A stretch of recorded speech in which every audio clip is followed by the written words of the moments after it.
Hey, Guoba here with a guide on Pela. She has been heavily requested due to her easy build requirements in the early game as well as her potential.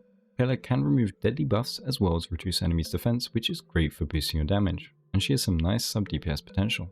Many will have her from Zila's debut banner, and she will also be making an appearance on Luocha's banner. So if you're interested in how to build her and her endgame stat requirements, then keep watching. I'll be going through her stats, abilities, traces and Eidolons, and then her best relics and light cones and stat requirements. And then I'll go through her rotation and team compositions. In the light cone and rotation section, I'll talk about how good the new free light cone is versus her usual favorite, the resolution light cone.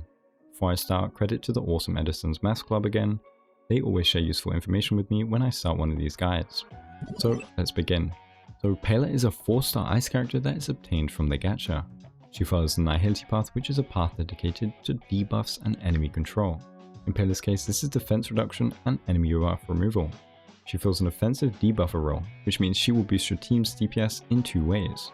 She will give your team a boost in DPS with her debuffs, as well as contributing to this damage herself with good sub DPS potential. So at level 80, Pela has a base HP of 987, a base attack of 546, and a base defense of 463. She has a decent base speed of 105 and an NG cost of 110. As a Nihility unit, she has a taunt value of 100, which is equivalent to having a 23% chance of being hit in a standard team. This puts her in the bottom 10 for base HP, but she makes up for it for having an above average base defense. Her attack unfortunately is one of the lowest in the game, but if Danang can make up for it, so can she. Her speed places her as the 8th fastest unit in the game, which is fantastic, and her NG cost is one of the lowest in the game. A bipolar unit stat-wise, but pretty well rounded. Let's move on to her abilities. So Pela's basic attack is Frost Shot and will do a standard amount of ice damage to a single target. This will do 30 toughness damage and regenerate 1 skill point as well as 20 energy for Pela. Her skill is an impair type skill called Frostbite. She will have an 100% fixed chance to remove 1 buff from the targeted enemy, as well as doing a large amount of ice damage to them. Buff removal is strong and super rare, and whilst we don't exactly know all the buffs that can and cannot be removed, any content with a strong removal buff will make Pela and this skill's value very high. For now, an example of an annoying buff you can remove is the Rebirth buff on Marispawn. This means you can remove the buff and the Marispawn will no longer revive. The wiki does have a list of unique enemy buffs and some say if they can't be removed. I can't confirm if this is all correct, but you can see the potential this skill really has. Though just like Fire MC's Taunt, this won't be needed all the time, so Pela doesn't need to use as much. This will do 60 toughness damage and regenerate 30 energy. Now for the real part we should all be using her for. Her ultimate is Zone Suppression. She will deal an okay amount of ice damage to all enemies, but she has an 100% base chance to inflict the exposed debuff on all enemies. When exposed, enemies' defense will be reduced for 2 turns. This goes from a 30% defense reduction at level 1 up to a 40% defense reduction. So when you're at the same level as the enemy, this 40% defense reduction equals a 1.25 times damage increase for your whole team, which is really not bad, on top of being AoE, so all enemies can be affected. At level 80 versus level 90 enemies, this will be a 1.26 times damage increase. If you stack it with the 20% defense ignore from the quantum set, you'll get a 1.45 times damage increase for your quantum units if you get its best conditions. 1.45 times might not seem much when compared to large damage percent buffs, but again, this is AoE and these stack multiplicatively, so together with harmony buffs can reach some insane damage heights. Death reduction also becomes better as you stack it due to the formula at the same level, and with 100% defense reduction you get 2 times your normal damage, for example. However, it's unrealistic to stack up to this much and could be in favor of losing other potential, so it's better to just stick to 1 in most cases. So anyway, this ultimate costs 110 energy and it will do 60 toughness damage to all enemies and refund 5 energy. Now whenever I see something regenerates energy, it can actually do more than that with Pela, as she has an awesome talent. Data collecting is her talent, and if the enemy is debuffed after Pela's attack, she will restore extra energy. This energy can be enhanced by the energy regeneration stat, and it can only be gained 1 time per attack. This can also be triggered by her ultimate, as it counts the attack that applies the debuff. So theoretically at max talent, her ultimate can let her start with 15 energy, and her skill and basic can regenerate 40 and 30 energy respectively. That's if the enemy is debuffed. Awesome talent for Pela, but you won't need to max out, as we will see in her build and rotation. The max investment needed would be level 7, which is another reason why she has easy build requirements. If you want to do a weird rotation and use skill points, high talents can give her one less turn of rotation. But right now in the content we have, it's not that optimal. Pela's technique is Preemptive Strike, and this is an attacking technique, so use buffs before it. It will do an immediate 60 toughness damage to all ice weak enemies, then deal a moderate amount of ice damage to one enemy. On top of that, she has an 100% base chance, same as the ultimate, of lowering the defense of all enemies by 20% for 2 turns. This will be an 11% damage increase for those turns for your team. This can stack with her ultimate for 60% defense reduction, which is a 45% damage increase for your team. But since it's hard to ultimate instantly, this is just a nice bonus technique for early damage before you get your ultimate. Now onto her traces. Her first one is Bash, and this will make her do 20% more damage to debuffed enemies. They should be debuffed a whole lot, if not all the time, and this is super synergistic, as it will give her a nice chunk of permanent bonus damage. This combined with her death reduction allows for some nice sub DPS capabilities. The secret strategy is her second trace passive. When she is on the battlefield, all allies' effect hit rate increases by 10%. This is about 2.5 substats of effect hit rate for the whole team, equivalent to the attack buff from the fleet of the Aegis set that we all love. Effect hit rate can be utilized by herself, by every tank in the game pretty much, and by any .DPS, or just any DPS that has some base chance in their kit, like Dan Heng, so it's pretty nice to have. Her final trace passive is Wipeout. When she uses her skill to remove a buff, it increases the damage of her next attack by 20%. Her skill has to remove a buff for this trace passive to proc, so it will rarely happen, but it's another nice boost when it does. This has to be her worst passive out of the 3 though. Her trace bonuses are in attack percent and ice damage percent, which reinforce her sub DPS power, and in effect hit rate, which is perfect for her. I would prioritize leveling her talent to 5 at least, 7 at max, in combination with her ultimate to level 10, and her skill and basic don't really need leveling unless you want that sub DPS damage. Pela's basic attacks don't need to be leveled, but her rotation will use them a lot, so you can do it if you want. Let's look at her Eidolons. Her first one will regenerate 5 energy when an enemy is defeated. This is a very strong energy regeneration tool, but it won't see too much use in boss type content.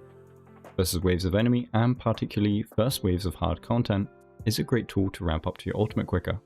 Her second Eidolon will grant her 2-turn 10% speed buff when removing a buff with her skill. Just like her third trace passive, this is highly conditional, but if you're using that skill optimally, it's a great Eidolon. Her fourth Eidolon will give her an 100% base chance to reduce the target enemy's ice resistance by 12% for 2 turns. This is a really good buff and gives her skill a new type of utility instead of just being buff removal. In teams with ice DPS, this is really great. In any other team though, it's useless. Her final Eidolon will make her deal 40% of her attack as additional ice damage whenever she attacks a debuffed enemy. Whilst not E6 worthy, it's a final cool boost to her DPS. As you can see, she is a great utility unit, having the only buff removal in the game, apart from the Hunt Battle Pass Light Cone and Luocha's ultimate when he arrives in the second half of 1.1. This means in any future content with horrible enemy buffs, she can become invaluable, just like debuff cleansers are the other way around. Anyway, this isn't a Luocha video. A defense shred is awesome for your team's damage, multiplying with any harmony buffs to boost your damage by a ton. Pela has some nice side damage, but shouldn't be prioritizing damage stats first, so it's just a cool bonus on top of her raw utility. If you get her, she's a great unit to build. Pela will never beat 2 harmony in a team for a hyper carry. Silverwolf could, but I haven't done the calculations just yet. 2 harmony for a hyper carry will always be the best just because of how overtuned harmony units are right now. Pela, however, is really good for 2 things: AoE situations and dual DPS. Bronya and Tingyun cannot boost dual DPS as much as Pela can, as 40% defense reduction for potentially multiple enemies is better than 2 big buffs to 1 DPS and no buffs to a second DPS. So if we switch to a dual DPS meta when we're high leveled and don't get one-shot by everything, then Pela will be great. This is the same with Asta, but Asta provides speed, so she's just great already. Yukong will go through the same thing. Yukong will be able to boost 2 units really well, but not 1 unit as well as Tingyun or Bronya. So don't abandon Pela. She has the really rare buff removal utility. She's incredibly skill point positive. She has really good break damage unlike Tingyun and Bronya. And she has defense reduction, which is just a really great effect. So don't just abandon her if you have Bronya or Tingyun. She can slot on second team just as well, and in dual DPS setups she'll be amazing. So let's move on to her best build. You won't be using her as a damage carry, so the Hunter set is unnecessary. Break Effect also scales terribly for ice, so that's unnecessary too. Finally, the Wind set in our rotation won't serve any purpose, so we will be going with the Musketeer set. It provides a boost of attack percent, basic attack damage percent, which is perfect for our rotation, and a nice speed increase, which we really love. For her 2-piece, you'll definitely want the Pan-Galactic Commercial Enterprise set. The 10% effect hit rate is awesome, and for her optimal stats, you'll get the full 25% attack increase from this set. Another option is the Fleet set if you really don't want to farm Pan-Galactic, which I understand, and even Space Healing works. The main stats you will always want an effect hit rate chest, speed boots, ice damage percent orb, and an energy regeneration rope. Why do we want effect hit rate? Well, at max level, enemies will reach a maximum of 50% effect resistance. This turns your 100% base chance to 50% chance of landing your defense reduction with no effect hit rate. So with an effect hit rate, you'll get to a 71.6% chance of landing your defense reduction, which is way better. Remember, she is here for the defense shred and not for the damage. For substats, prioritize effect hit rate and speed, as well as attack percent. The rest can go into your tankiness, I guess. For stat requirements, you want 100% effect hit rate to land your 100% base chance of reducing defense versus the toughest enemies. With her traces, trace passive, and the Pan-Galactic set, as well as a main stat in effect hit rate, you'll need about 7 effect hit rate subs to get to the 100% effect hit rate breakpoint. With her optimal light cone, this goes down to 0 substats needed, and we'll talk about that light cone just after. After that, everything can go into speed and attack percent. The speed threshold for 2 turns in the first cycle of Memory of Chaos is 134 speed, so you could aim for that as a speed breakpoint. Now for her light cone. The new Silver Wolf light cone that you can get and max for absolutely free in 1.1 will be her new best in slot. This will give 40% effect hit rate and 8 energy after attacking an enemy with reduced defense. So not only will it massively reduce her effect hit rate needs, it will result in a faster rotation without losing any benefits of your normal rotation. This will result in a similar damage gain than her current best in slot, which would be the Resolution light cone. Resolution light cone applies a secondary smaller defense reduction, so in theory it's really great, but this new one will just beat it. So Edison's Mass Club did a bunch of maths behind it, showing the damage gain for the new light cone has similar bonuses, as you'll get your ultimate 1 turn faster with this light cone. And the effect hit rate results in more stats for speed and attack percent for Pela, which will increase this difference even further. This gap is even worse at S1 Resolution that has a measly 60% base chance of applying a small defense reduction. The theory behind the difference is, you would rather increase your chance and the amount of times you can get your big 40% defense shred, rather than having a chance of a secondary small defense shred and less of your big defense shred. So for her light cone, go for before the tutorial mission starts, gain for free, max for free, 1.1. It might also have a high XP gain during the event, just like Genshin's free weapons have.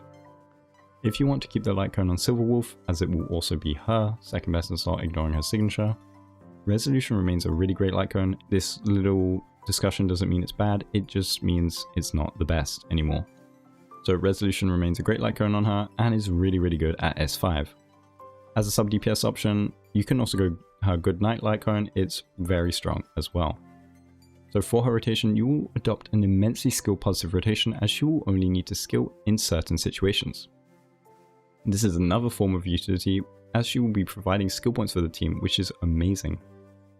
So with the tutorial light cone, you only need talent level 7 and an energy rope, and you can ultimate into 2 basics for your ultimate back up.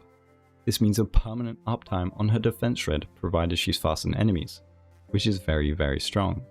If you're adamant on using Resolution or any other light cone, or you're watching this guide after 1.1 and you don't have the light cone, you can get her ultimate back up every 3 turns, and you only need to get her talent to level 5, and you can do so by using your ultimate and then 3 basics.